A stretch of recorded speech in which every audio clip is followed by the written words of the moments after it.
জয় যিশু সবাইকে। ঈশ্বরের গৌরব হোক যে আজকের আরেকটি বার ঈশ্বরের জীবন্ত বাক্য নিয়ে আলোচনা করার সুযোগ পেয়ে আমি সেই জন্য জীবন্ত ঈশ্বরকে ধন্যবাদ দিই। আর এই সময় আমি আমার সমস্ত বন্ধুদেরকে প্রভু যিশুর নামে স্বাগত জানাই। প্রভুর আশীর্বাদ অনুগ্রহ আপনার জীবনকে পরিপূর্ণ করুন। আমার সমস্ত বন্ধুদের কাছে আমার অনুরোধ, আপনারা ঈশ্বরের বাক্যকে প্রচুর পরিমাণে শেয়ার করুন, যেন ঈশ্বরের বাক্য চারিদিকে ছড়িয়ে পড়তে পারে আর বহু মানুষ যারা পরিত্রাণ পাওয়ার জন্য অপেক্ষা করতে তারা যেন পরিত্রাণ লাভ করতে পারে। তো আজকের আমি ঈশ্বরের বাক্য থেকে আলোচনা করব। প্রভু যিশু পুরাতন নিয়মেও তিনি ছিলেন। প্রভু যিশু তিনি পুরাতন নিয়মেও ছিলেন। যদি আমরা নতুন নিয়ম মথি, মার্ক, লুক, যোহন আমরা এই চারটে সুসমাচার পড়ি, আর এই চারটে সুসমাচার প্রভু যিশুর জীবনীকে প্রকাশ করে এবং নতুন নিয়ম থেকেই আমরা যিশুকে দেখি। কিন্তু প্রভু যিশু তিনি পুরাতন নিয়মেও ছিলেন। আর আজকের আমরা দেখব যে পুরাতন নিয়মে যিশু। আমি যোহন লিখিত সুসমাচার তার 8 অধ্যায় 56 থেকে 58 পদ পর্যন্ত আমি পাঠ করছি। যোহন লিখিত সুসমাচার 8 অধ্যায় 56 থেকে 58 পদ। এটা একটা চমৎকার বিষয়। আমি বিশ্বাস করি যে আজকের এই বাক্যেতে আপনি উৎসাহিত হবেন এবং প্রভু যিশু তিনি যে জগতের পরিত্রাতা, তিনি যে আমার আপনার মুক্তিদাতা, আর আপনি তার জীবনী সম্বন্ধে জানলে আপনি অবাক হয়ে যাবেন। তো আসুন আমরা আলোচনার মধ্যে যাই। আমি পাঠ করছি যোহন লিখিত সুসমাচার 8 অধ্যায় 56 থেকে 58 পদ। সেখানে দেখুন লেখা আছে, তোমাদের পিতৃপুরুষ আব্রাহাম আমার দিন দেখিবার আশায় উল্লাসিত হইয়াছে এবং তিনি তাহা দেখিলেন ও আনন্দ করিলেন। তখন যিহুদীরা তাহাকে কহিল, তোমার বয়স এখনো 50 বৎসর হয় নাই, তুমি কি আব্রাহামকে দেখিয়াছ?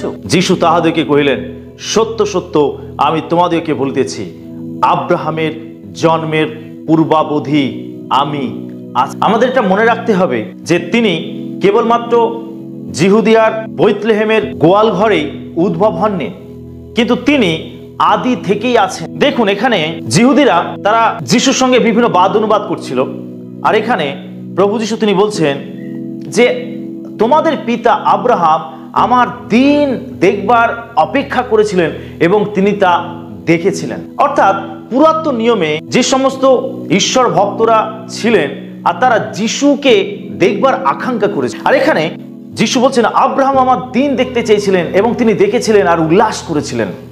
এখানে যখন যিশু এই কথা বললেন তখন যিহুদিরা যারা সবসময় যিশুর বিরোধিতা করত এবং সদ্দুকীরা তারাও সবসময় যিশুর বিরোধিতা করত। আর এখানে দেখুন যে যিহুদিরা তারা বলছে যে তোমার বয়স এখনো 50 নয় আর তুমি বলছো যে আব্রাহাম তোমাকে দেখেছে। তো যিশু তাদেরকে বলছেন, আমি সত্য সত্য তোমাদেরকে বলিতেছি, আব্রাহামের জন্মের পূর্বাবধি আমি আছি। অর্থাৎ আব্রাহামের জন্মের আগে থেকে আমি আছি। এই কথা দ্বারা যিশু কি বোঝাতে চাইছেন? যিহুদীদের সঙ্গে বাদ অনুবাদ হচ্ছিল, তারা যিশুকে মেনে নিতে পারছিল না, কারণ যিশু যে সমস্ত কাজ করছিলেন আর তারা তাতে অবাক হয়ে যাচ্ছিল এবং সমস্ত সাধারণ মানুষ যিশুর পশ্চাৎগামী হচ্ছিল। আর এই সমস্ত ঘটনা তারা মেনে নিতে পারছিল না, তারা সবসময় যিশুর বিরোধিতা করত। আর এখানে যিশু বলছেন আব্রাহামের জন্মের পূর্বাবধি আমি আছি, আব্রাহামের জন্মের আগে থেকে আমি আছি। তার মানে যিশু এখানে বলতে চাইছেন যে শুধু ওই যিহুদিয়ার বেথলেহেম নগরের গোয়াল ঘর থেকে আমার জীবন শুরু হয়নি, আমি একেবারে শুরু থেকেই আছি। যিনি আছেন তাকে কেউ সৃষ্টি করতে পারে না, তিনি পুরাতন নিয়ম থেকেই আছেন, তিনি একেবারে শুরু থেকেই আছেন। তো বাইবেলে আমরা পুরাতন নিয়মে অনেক জায়গাতে প্রভু যিশুকে দেখতে পাই। শুধু বেথলেহেমের গোয়াল ঘরে যে যিশু জন্ম হয়েছে এবং সেখান থেকেই তিনি যে আস্তে আস্তে বড় হয়েছেন আর তারপরে আমরা তাকে দেখতে পাচ্ছি, শুধু সেটাই তার শুরু নয়, কিন্তু তিনি একেবারেই আদি থেকেই তিনি আছেন। আর যিশু তাই বলছেন, আমি আব্রাহামের জন্মের পূর্বাবধি আছি, আমি আব্রাহামের আগে থেকে আছি। তো চলুন আজকে আমরা দেখি এই আকর্ষণীয় বিষয়টি নিয়ে আমরা আজকে একটু আলোচনা করি। আমি বিশ্বাস করি এটা আপনাকে অবাক করবে আর এটাতে আপনি অনেক উৎসাহিত হবেন আর আপনি আরো যিশুর প্রেমে পড়ে যাবেন, আরো যিশুকে ভালোবাসতে শুরু করবেন, আরো যিশুকে বিশ্বাস করতে শুরু করবেন। আমরা যে যিশুকে বিশ্বাস করি সেই যিশু সব কিছুর শুরু থেকেই তিনি আছেন, তাকে কেউ সৃষ্টি করতে পারে না। হালেলুয়া। তো যিশু এখানে বলছেন আব্রাহামের জন্মের পূর্বাবধি আমি আছি। কলসীয় তার 1:16 পদ পড়েন, তার শেষ অংশটা যদি আপনি পড়েন, সেখানে লেখা রয়েছে সকলই তাহার দ্বারা এবং তাহার নিমিত্ত সৃষ্ট হইয়াছে।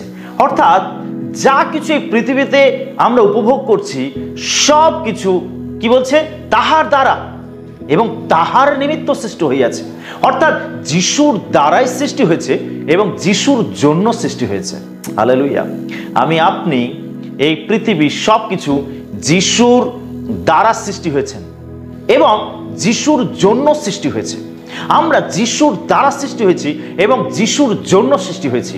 আমরা সৃষ্টি হয়েছি যিশুর সেবা করার জন্য, আমরা সৃষ্টি হয়েছি যিশুকে আরাধনা করার জন্য, আমরা সৃষ্টি হয়েছি যিশুকে ভালোবাসা। তাই বাইবেল এখানে লেখা রয়েছে সবকিছু তাহার দ্বারা সৃষ্টি হয়েছে, তাহার জন্য সৃষ্টি হয়েছে। আমি আপনি যিশুর দ্বারা সৃষ্টি হয়েছি এবং যিশুর জন্য সৃষ্টি হয়েছি। যিশুর দ্বারা মানে যিশু সেই সময় ছিলেন। যদি আমরা আদি পুস্তক 1:26 পদ পড়ি, সেখানে লেখা রয়েছে পরে ঈশ্বর কহিলেন আমরা আমাদের প্রতিমূর্তিতে আমাদের সাদৃশ্যে মনুষ্য নির্মাণ করি।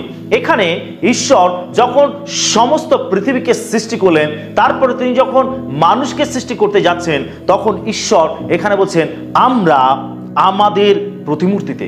এখানে ঈশ্বর নিজেকে বহু বচনে প্রকাশ করেছেন। আমরা আমাদের মানে বহু বচনে এখানে প্রকাশ করা হয়েছে। আর এখানে যখন ঈশ্বর বহু বচনে নিজেকে প্রকাশ করছেন, তার মানে ঈশ্বর যখন সবকিছু সৃষ্টি করছিলেন তখন তিনি সেখানে একা ছিলেন না, সেখানে পুত্রও ছিলেন, পবিত্র আত্মাও ছিলেন। যদি আপনি আদি পুস্তক 1 পদ 2 পদ পরে, সেখানে লেখা রয়েছে আদিতে ঈশ্বর আকাশমণ্ডল ও পৃথিবী সৃষ্টি করিলেন, পৃথিবী ঘোর এবং শূন্য ছিল আর ঈশ্বরের আত্মা জলের উপর অবস্থিতি করিতেছিলেন। দেখুন ওখানে পিতার কথা লেখা রয়েছে আর আত্মার কথা লেখা রয়েছে। যখন আমরা 26-27 পদে আসি, সেখানে ঈশ্বর বলছেন আমরা আমাদের প্রতিমূর্তিতে মনুষ্যকে নির্মাণ করি। অর্থাৎ এখানে ঈশ্বর তিনি নিজেকে বহু বচনে প্রকাশ করছেন। আর এখানে আমরা এই অংশেতে দেখতে পাই যে এখানে পুত্র তিনিও সেখানে পিতার সঙ্গে ছিলেন। এই সৃষ্টিতে পুত্রেরও অংশ ছিল এবং পুত্র পিতার সঙ্গে থেকে তিনি সব কিছুকে সৃষ্টি করেছেন। পবিত্র আত্মা, পিতা, পুত্র, এই তৃতীয় ঈশ্বরকে আমরা সৃষ্টির কাজেতে দেখতে পাই। আর এখানে পুত্র তিনিও পিতার সঙ্গে ছিলেন। আর সেই জন্য কলসীয় পত্রেতে লেখা রয়েছে সবকিছু তাহার দ্বারা সৃষ্টি হয়েছে এবং তাহার নিমিত্ত সৃষ্টি হয়েছে। অর্থাৎ যিশুর দ্বারাই সবকিছু সৃষ্টি হয়েছে এবং যিশুর জন্য সৃষ্টি হয়েছে। হালেলুয়া। ঈশ্বরের গৌরব হোক, প্রভু যিশুর মহিমা হোক। তিনি মহান, তিনি উত্তম, তিনি পরিত্রাতা। যিশু তিনি পিতার সঙ্গে থেকে সবকিছুকে সৃষ্টি করেছে। তো সৃষ্টির কাজেতে আমরা পুত্রকে দেখতে পাই। যিশু বলছেন আব্রাহামের জন্মের পূর্বাবধি আমি আছি। অর্থাৎ শুধু নতুন নিয়মে নয়, বেথলেহেমের গোয়াল ঘরেতে নয়, কিন্তু আমি একেবারে শুরু থেকেই আছি। যখন কোনো কিছু ছিল না তখনও আমি ছিলাম। তো চলুন আমরা আরো এগিয়ে যাই। তো যিশু তিনি পুরাতন নিয়মে তিনি ছিলেন, শুধু সৃষ্টির সময়তে নয়, আরো অনেক ঘটনার মধ্যে আমরা যিশুর উপস্থিতিকে আমরা দেখতে পাই। পুরাতন নিয়মে যিশুকে আমরা দেখতে পাই, শুধু নতুন নিয়মে নয়, পুরাতন নিয়মেও আমরা প্রভু যীশু খ্রিস্টকে আমরা দেখতে পাই। যদি আপনি আদি পুস্তক তার 14 অধ্যায় আপনি 17 থেকে 20 পদ পড়েন, চলুন আমরা সেই জায়গাটা পাঠ করি। আদি পুস্তক তার 14 অধ্যায় 17 থেকে 20। দেখুন সেখানে আব্রাহাম তিনি যিশুকে দেখেছিলেন। আব্রাহাম যিশুকে দেখেছিলেন। দেখুন এই জায়গাতে যখন লোট সদম গোমরাতে বাস করত, আব্রাহামের ভাইপো, যখন ঈশ্বর আব্রাহামকে ডেকেছিলেন, যদি আপনি আদি পুস্তক 12 অধ্যায় পড়েন, সেখানে ঈশ্বর আব্রাহামকে ডেকেছিলেন তুমি সবকিছু ছেড়ে বেরিয়ে এসো। আর আব্রাহাম ঈশ্বরের কথা শুনে তিনি তার জ্ঞাতি, কুটুম্ব, পৈতৃক বাটি, সম্পত্তি সবকিছু পরিত্যাগ করে তিনি ঈশ্বরের ডাকেতে সাড়া দিয়ে তিনি বেরিয়ে এসেছিলেন। আর এই সময় তার ভাইপো লোটও তার সঙ্গে বেরিয়ে এসেছিল। আর লোট সদম গোমরাতে গিয়ে বাস করছিল। আর এইখানে বিদেশি শত্রুর আক্রমণ ঘটেছিল, সদম গোমরাকে আক্রমণ করেছিল এবং তার ভাইপো লোটকে তারা বন্দী করেছিল এবং তার সম্পত্তিও তারা লুট করে নিয়ে যাচ্ছিল। আর এইখানে যখন আব্রাহাম জানতে পারলেন, তখন আব্রাহাম তিনি তার লোকেদেরকে নিয়ে তিনি আক্রমণ করলেন এবং তাদের কাছ থেকে লোটকে উদ্ধার করলেন।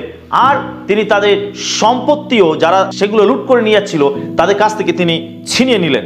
আর যখন তিনি আসছেন, আর তারপরে কি হয়েছিল আমরা দেখব আদি পুস্তক তার 14 অধ্যায় 17 থেকে 20 আমি পড়ছি। সেখানে লেখা রয়েছে, আব্রাহাম কদলা ওমরকে ও তাহার সঙ্গী রাজগণকে জয় করিয়া ফিরিয়া আসিলে পর সদমের রাজা তাহার সহিত সাক্ষাৎ করিতে সাবি তলভূমিতে অর্থাৎ রাজার তলভূমিতে গমন করিলেন। এবং সালেমের রাজা, দেখুন এখানে লেখা রয়েছে, সালেমের রাজা মলকিসেদক রুটি ও দ্রাক্ষারস বাহির করিয়া আনিলেন।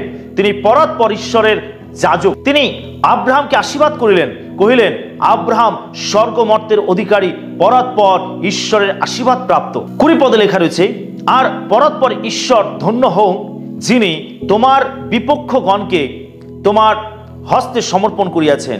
তখন আব্রাহাম সমস্ত দ্রব্যের দশমাংশ তাহাকে দিলেন। এখানে যখন রাস্তার মধ্যে এখানে আব্রাহাম সালেমের রাজার সঙ্গে তার সাক্ষাৎ হয়েছিল, আর বলা হচ্ছে তার নাম ছিল মলকিসেদক, এবং বাইবেল বলছে যে আব্রাহাম তাকে রুটি এবং দ্রাক্ষারস দিলেন। এই মলকিসেদক, সালেমের রাজা মলকিসেদক, এবং এখানে বলা হচ্ছে যে তিনি ঈশ্বরের যাজক ছিলেন, ঈশ্বরের পরাৎপরের যাজক ছিলেন। মলকিসেদক তিনি পরাৎপর ঈশ্বরের যাজক ছিলেন, সালেমের রাজা, এবং তিনি পরাৎপর ঈশ্বরের যাজক মলকিসেদক। আর আব্রাহামের সঙ্গে তার দেখা হয়েছিল, আর আব্রাহাম তিনি রুটি দ্রাক্ষারস এই মলকিসেদক যাজককে তিনি দিয়েছিলেন। আর এখানে বলা হচ্ছে সালেমের রাজা। সালেম কথাটা একটা হিব্রু শব্দ, আর যদি আপনি বিচার কর্তৃকগণের বিবরণ আপনি তার 6 অধ্যায় 24 পদ পড়েন, সেইখানে গিদিওন তিনি ঈশ্বরকে জিহোবা শালোম বলে তিনি নামকরণ করেছেন। তিনি ঈশ্বরের নাম দিয়েছেন জিহোবা শালোম।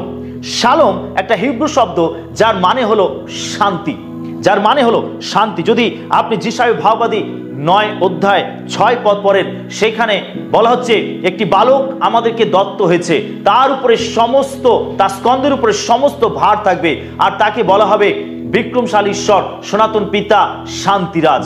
দেখুন এখানে যিশুকে বলা হচ্ছে শান্তিরাজ, শান্তিরাজ।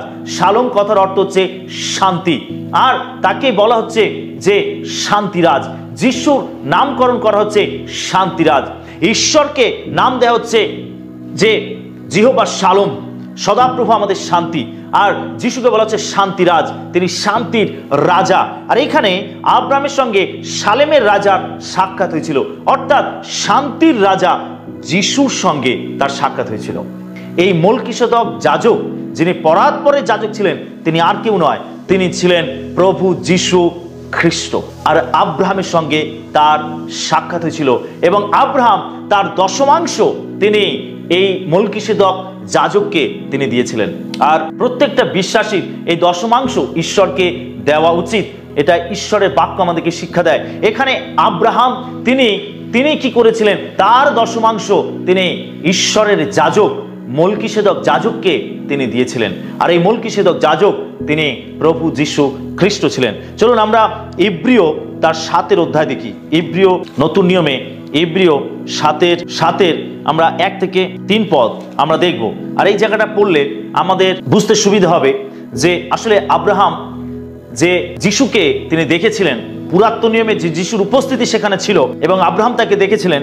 দেখুন এখানে লেখা রয়েছে, সেই যে মলকিসেদক যিনি সালেমের রাজা ও পরাৎপর ঈশ্বরের যাজক ছিলেন, আব্রাহাম যখন রাজাদের সংহার হইতে ফিরিয়া আইসেন, তিনি তখন তাহার সহিত সাক্ষাৎ করিলেন ও তাহাকে আশীর্বাদ করিলেন, এবং আব্রাহাম তাহাকে সমস্তের দশমাংশ দিলেন। প্রথমে তাহার নামের তাৎপর্য ব্যাখ্যা করিলে তিনি ধার্মিকতা রাজা, পরে সালেমের রাজা অর্থাৎ শান্তিরাজ। তাহার পিতা নাই, তাহার মাতা নাই, পূর্ব পুরুষাবলী নাই, আয়ুর আদি কি জীবনের অন্ত নাই, কিন্তু তিনি ঈশ্বরের পুত্রের সাদৃশ্যিত, তিনি নিত্যই যাজক থাকেন। দেখুন এখানে পরিষ্কার যে তার পিতা নাই, মাতা নাই, তার পিতৃপুরুষ নাই। ঈশ্বরের পিতা মাতা কখনো থাকতে পারে না। অনেকে বলেন যে ঈশ্বরকে কে সৃষ্টি করেছেন? ঈশ্বরকে কেউ কখনো সৃষ্টি করতে পারে না, কেউ কখনো ঈশ্বরকে সৃষ্টি করতে পারে না। তো এখানে বলেছে তার পিতা নাই, মাতা নাই, তিনি ঈশ্বরের যাজক ছিলেন, আর তিনি আদি এবং অন্ত। যিশু তিনি ছিলেন ঈশ্বরের যাজক, তিনি তাকে এখানে যাজক বলে উল্লেখ করা। আর প্রভু যিশুর সঙ্গে আব্রাহামের সাক্ষাৎ হয়েছিল, আব্রাহাম প্রভু যিশুকে দেখেছিলেন। এখানে আমরা যিশুর উপস্থিতিকে আমরা দেখতে পাচ্ছি যে পুরাতন নিয়মে আব্রাহামকে যিশু দর্শন দিয়েছিলেন এবং তাকে সেখানে দেখানো হয়েছে শালেমের রাজা রূপে, ঈশ্বরের যাজক রূপে, মলকিসেদক যাজক রূপে। মলকিসেদক হলেন ঈশ্বরের যাজক, আর এটা হলেন প্রভু যিশু খ্রিস্ট। আর আব্রাহাম তাকে দেখেছিলেন এবং তার দশমাংশ তিনি তাকে দিয়েছিলেন। তার পিতা নাই, তার মাতা নাই, তিনি ঈশ্বরের পুত্র প্রভু যিশু খ্রিস্ট। হালেলুয়া। যদি আপনি যিহোশুয় 5 অধ্যায় আপনি দেখেন, যিহোশুয় তার 5 অধ্যায় দেখুন, এখানেও যিশুর উপস্থিতি এখানে রয়েছে। দেখুন, পুরাতন নিয়মে যিশু ছিলেন, তিনি দাবি করে বলছেন আব্রাহামের জন্মের পূর্বাবধি আমি আছি। 5 অধ্যায়, যিহোশুয় 5 অধ্যায় 13 থেকে 14 পদ। যিরিহোর নিকটে অবস্থিতিকালে যিহোশুয় চক্ষু তুলিয়া চাহিলেন, আর দেখো এক পুরুষ তাহার সম্মুখে দণ্ডায়মান, তাহার হস্তে একখানা নিষ্কোষ খড়গ। যিহোশুয় তাহার কাছে গিয়া জিজ্ঞাসা করিলেন, আপনি আমাদের পক্ষ কি আমাদের শত্রুদের পক্ষ? তিনি কহিলেন, না, আমি সদাপ্রভু সৈন্যের অধ্যক্ষ, এখনই আসিলাম।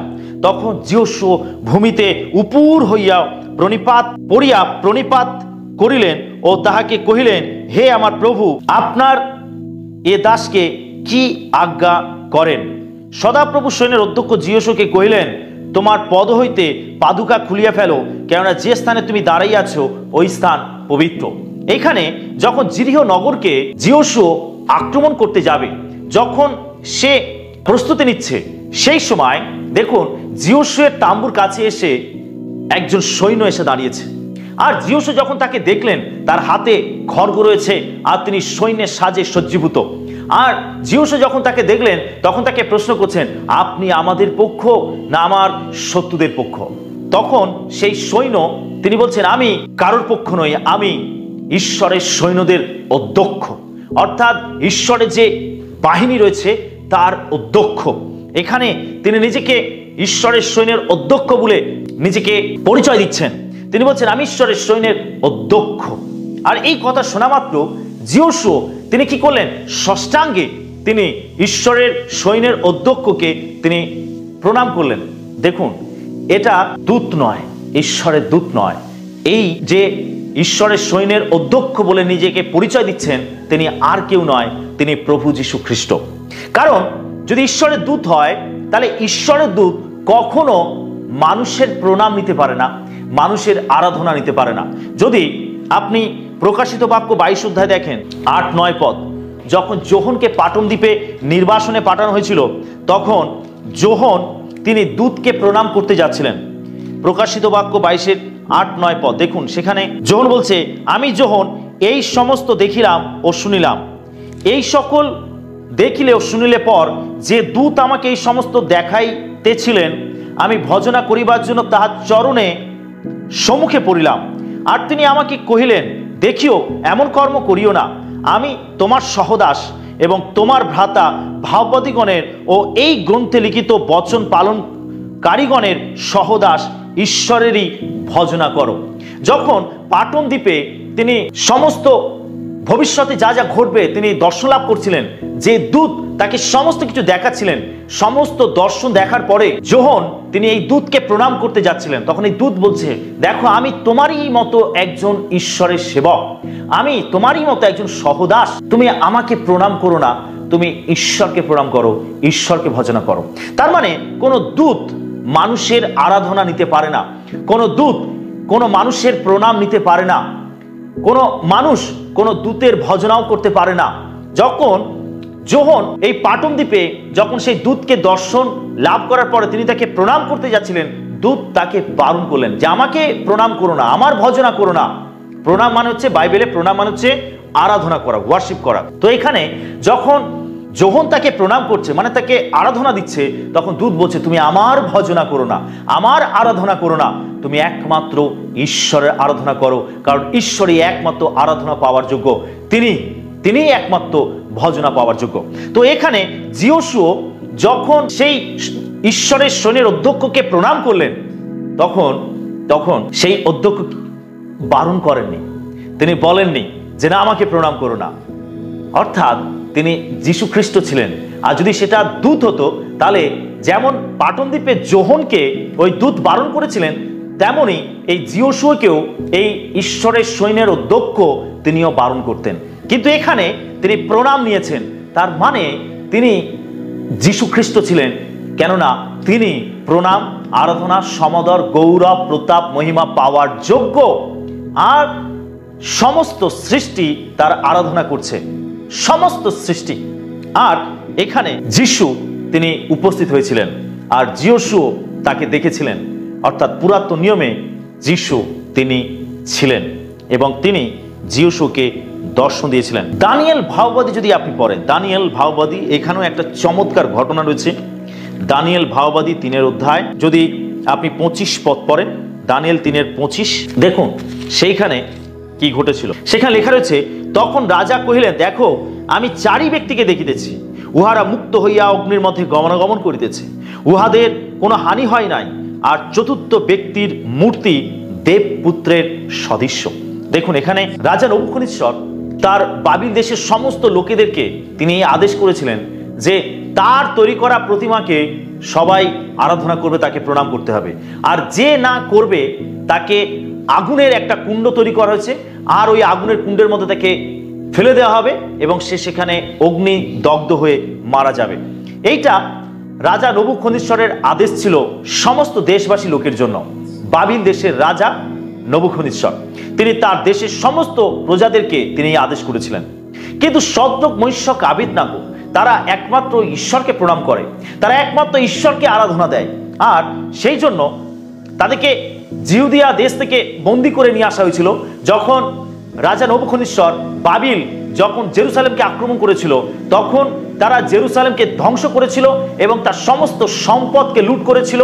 আর সেখান থেকে কয়েকজন যুবককে তারা বন্দী করে নিয়ে এসেছিল, তার মধ্যে শদ্রক, মৈশক, আবেদনাগো এবং দানিয়েলও ছিলেন। আর এইখানে যখন রাজা এরকম আদেশ জারি করেছে তার দেশে, আর এখানে শদ্রক, মৈশক, আবেদনাগো তারা রাজার তৈরি করা ওই প্রতিমাকে তারা প্রণাম করেনি, তারা আরাধনা করেনি। যদিও তারা জানতো যদি তাকে প্রণাম না করে তাহলে তাদেরকে অগ্নিকুণ্ডের মধ্যে ফেলে পুড়িয়ে মারা হবে। তা সত্ত্বেও তারা মৃত্যুকে বরণ করে নিয়েছিলেন, কিন্তু তারা ঈশ্বরকে ছাড়া অন্য কারোর ভজনা তারা করবে না, কোনো প্রতিমার ভজনা তারা করবে না, কারণ একমাত্র ঈশ্বরই আরাধনা পাওয়ার যোগ্য। আর সেই জন্য শদ্রক, মৈশক, আবেদনাগো তারা সেই রাজা নবুকদনেছরের তৈরি সেই প্রতিমার কাছে প্রণিপাত করেনি। আর সেই জন্য তাদেরকে শাস্তি স্বরূপ তাদেরকে কি করা হলো, অগ্নিকুণ্ডের মধ্যে ফেলে দেওয়া হলো। আর যখন তাদেরকে অগ্নিকুণ্ডের মধ্যে ফেলে দেওয়া হলো, তাদের হাতে পায়ে দড়ি বেঁধে তাদেরকে ফেলে দেওয়া হলো অগ্নিকুণ্ডের মধ্যে। দেখুন সেখানে 3 জনকে ফেলা হয়েছিল, কিন্তু ওই অগ্নিকুণ্ডের মধ্যে 4 জন ব্যক্তিকে দেখতে পাওয়া যাচ্ছিল। রাজা নবুকদনেছর তিনি অবাক হয়ে দেখছেন, আরে আমি তো 3 জনকে ফেলেছি, তাহলে 4th ব্যক্তি কে?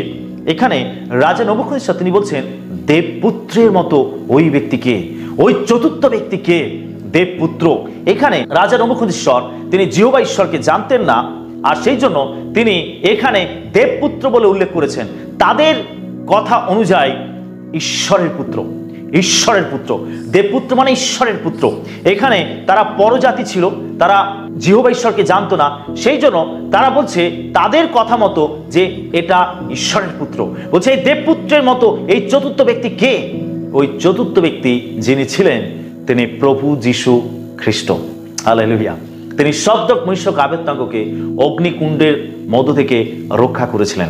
তাদের গায়েতে আগুনের এতটুকু আঁচড় পর্যন্ত লাগেনি, এতটুকু আঁচড় পর্যন্ত লাগেনি। রাজা নবুকদনেছর তাদেরকে অগ্নিকুণ্ডের মধ্যে থেকে বের করলেন এবং তারা রক্ষা পেল, রক্ষা পেল। যখন শদ্রক, মৈশক, আবেদনাগোকে অগ্নিকুণ্ডের মধ্যে ফেলা ছিল, তখন তারা বলছিল যে আমরা জানি আমাদের ঈশ্বর, যে ঈশ্বরের সেবা আমরা করি, তিনি এই অগ্নিকুণ্ড থেকে আমাদেরকে উদ্ধার করতে সমর্থ আছেন। আর যদি নাও করেন তবু রাজা নবুকদনেছর আপনি জেনে রাখুন, আমরা আপনার তৈরি করা এই প্রতিমাকে আরাধনা করব না, তাকে প্রণাম করব না।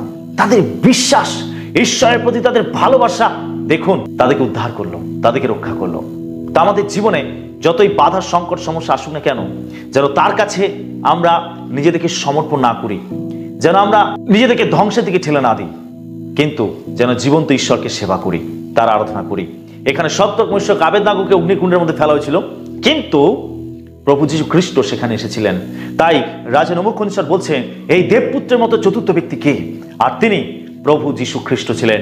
তিনি পুরাতন নিয়মে তিনি বিদ্যমান ছিলেন, উপস্থিত ছিলেন। যদি আপনি দানিয়েল 7 অধ্যায় আপনি দেখেন, দানিয়েল যিশুকে দর্শন লাভ করেছিলেন। 7 অধ্যায় 13 এবং 14 পদ পড়েন। দানিয়েল 7 অধ্যায় 13 এবং 14 পদ লেখা রয়েছে, আমি রাত্রিকালীন দর্শনে দৃষ্টিপাত করিলাম, আর দেখো আকাশের মেঘ সহকারে মনুষ্যপুত্রে ন্যায় এক পুরুষ আসিলেন।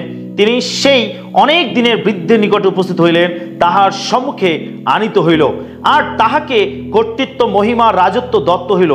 লোকবৃন্দ জাতীয় ভাষাবাদীকে তাহার সেবা করিতে হইবে। তাহার কর্তৃত্ব অনন্তকালীন কর্তৃত্ব, তাহার লোপ পাইবে না, এবং তাহার রাজ্য বিনষ্ট হইবে না। দেখুন, এখানে দানিয়েল রাত্রেবেলা তিনি দর্শন দেখেছিলেন, আর তিনি দেখছেন যে মনুষ্যপুত্র এক পুরুষ এসে তিনি দেখছেন অনেক দিনের এক বৃদ্ধের সামনে দাঁড়ালেন, আর সেই মনুষ্যপুত্রকে সমস্ত কর্তৃত্ব, মহিমা, প্রভুত্ব তাকে দেওয়া হলো, এবং বলা হচ্ছে যে সমস্ত কিছুর উপরে তিনি কর্তৃত্ব করবেন, আর তার রাজ্য কখনো শেষ হবে না, কেউ কখনো ধ্বংস করতে পারবে না। আর এখানে যে মনুষ্যপুত্রের কথা লেখা রয়েছে, তিনি প্রভু যীশু খ্রিস্ট, তিনি প্রভু যীশু খ্রিস্ট। আর তিনি তাকে সমস্ত কর্তৃত্ব, মহিমা, সমাদর তাকে দত্ত হয়েছে, এবং তার রাজ্য কখন শেষ হবে না, অনন্তকালীন কর্তৃত্ব তিনি করবেন। প্রভু যীশু খ্রিস্ট তিনি ছিলেন।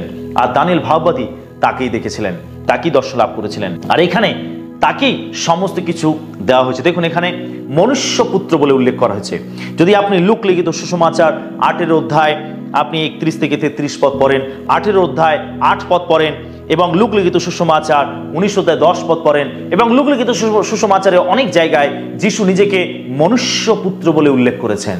মনুষ্যপুত্র যখন আসবেন তখন কি পৃথিবীতে বিশ্বাস পাইবেন? এখানে তিনি অনেক জায়গায় বলেছেন, কারণ যা হারিয়ে গিয়াছে তার অন্বেষণ এবং পরিত্রাণ করিতে মনুষ্যপুত্র আসিয়াছেন। আর তিনি নিজের সম্বন্ধে ভাববাণী করে বলেছেন যে মনুষ্যপুত্রকে মরতে হবে, এবং মৃত্যু 3 দিন পর তাকে আবার পুনরুত্থিত হতে হবে। যিশু নিজেকে মনুষ্যপুত্র বলে উল্লেখ করেছেন। তিনি মানুষ হয়ে এই জগতে এসেছিলেন, আর সেই জন্য তিনি নিজেকে মনুষ্যপুত্র বলে উল্লেখ করেছেন। আর এখানে দানিয়েল ভাববাদী তিনি বলছেন, মনুষ্যপুত্রের ন্যায় এক পুরুষ আসিলেন। অর্থাৎ দানিয়েল ভাববাদী তিনি যিশুকে দেখেছিলেন, যিশুকে দেখেছিলেন। যিশু তিনি পুরাতন নিয়মে ছিলেন, তাই তিনি বলছেন যোহন লিখিত সুসমাচার 8 অধ্যায় 56 থেকে 58 পদে তিনি বলছেন যে আব্রাহামের জন্মের পূর্বাবধি আমি আছি। যিশু তিনি ছিলেন, তিনি আছেন, তিনি চিরকাল থাকবেন।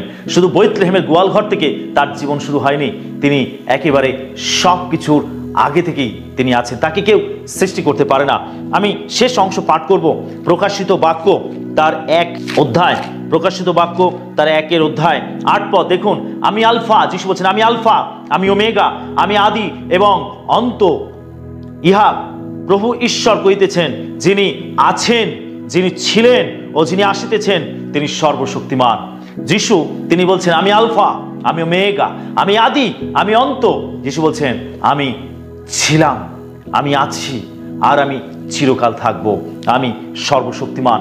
যদি আপনি 18 পদ পড়েন, সেখানে লেখা রয়েছে যিশু বলছেন আমি প্রথম ও শেষ ও জীবন্ত। বলছে আমি মরিয়াছিলাম, আর দেখো আমি যুগ পর্যায়ে যুগে যুগে জীবন্ত, আর মৃত্যুর ও পাতালের চাবি আমার হস্তে আছে। যিশুই প্রথম, যিশুই শেষ, যিশুই জীবন্ত। যিশু তিনি ছিলেন, তিনি আছেন, তিনি চিরকাল থাকবেন। তাকে কেউ সৃষ্টি করতে পারে না, আমার আপনার পরিত্রাতাকে কেউ সৃষ্টি করতে পারে না। তিনি মানুষ হয়ে এই জগতে এসেছিলেন, কিন্তু তিনি পুরাতন নিয়মেও ছিলেন। আর এতগুলো ঘটনার মধ্যে আমরা দেখতে পেলাম যিশুর উপস্থিতি। যিশু একেবারে আবির্ভূত হয়েছেন, মানুষের সঙ্গে সাক্ষাৎ করেছেন, পুরাতন নিয়মে তিনি ছিলেন। হালেলুয়া! যিশু পুরাতন নিয়মে তিনি ছিলেন, একেবারে সব কিছু তিনি সৃষ্টি করেছেন পিতার সঙ্গে থেকে। তো আসুন আমরা পিতা, পুত্র এবং পবিত্র আত্মা তৃপ্তির ঈশ্বরে মহিমা করি। যিশু আমার আপনার পরিত্রাতা, তিনি স্বর্গ ছেড়ে মর্তে আসলেন আমাকে আপনাকে উদ্ধার করতে, রক্ষা করতে। আসুন আমরা সেই যিশুর আরাধনা করি, মহিমা করি। যিশু ছাড়া আর কেউ নেই যিনি স্বর্গে নিয়ে যেতে পারেন। তিনি বলছেন, আমি পথ, আমি সত্য, আমি জীবন, আমা দিয়া না আসলে কেহ পিতার নিকটে আইসে না। যিশুই পথ তৈরি করতে আসলেন। যিশুই আমার আপনার জন্য ক্রুশেতে মৃত্যুবরণ করে তিনি পিতার কাছে যাওয়ার রাস্তাকে তিনি তৈরি করে দিয়েছেন। তাই যিশুকে আমাদের জীবনে প্রয়োজন, কারণ তিনি ছিলেন, তিনি আছেন, তিনি চিরকাল থাকবেন। তার রাজত্ব কখনো না, তিনি যুগ পর্যায়ে যুগে যুগে রাজত্ব করবেন। সবার রাজত্ব শেষ হবে, যিশুর রাজত্ব কখনো শেষ হবে না। যারা যিশুকে বিশ্বাস করবে তারা অনন্তকালীন যিশুর সঙ্গে রাজত্ব করবে। Hallelujah, hallelujah. যিশুর মহিমা হোক, যিশুর গৌরব হোক। আমি বিশ্বাস করি আজকের এই বাক্যেতে আপনি উৎসাহিত হয়েছেন এবং নতুন দৃষ্টিভঙ্গি পেয়েছেন এবং আরো বেশি যিশুকে ভালোবেসে ফেলেছেন। যিশুর মহিমা হোক, তার গৌরব হোক। তিনি ভালোবাসা পাওয়ার যোগ্য, তিনি আরাধনা পাওয়ার যোগ্য। তাই যিশুকে আরাধনা দিন। হালেলুয়া, ঈশ্বরের গৌরব হোক।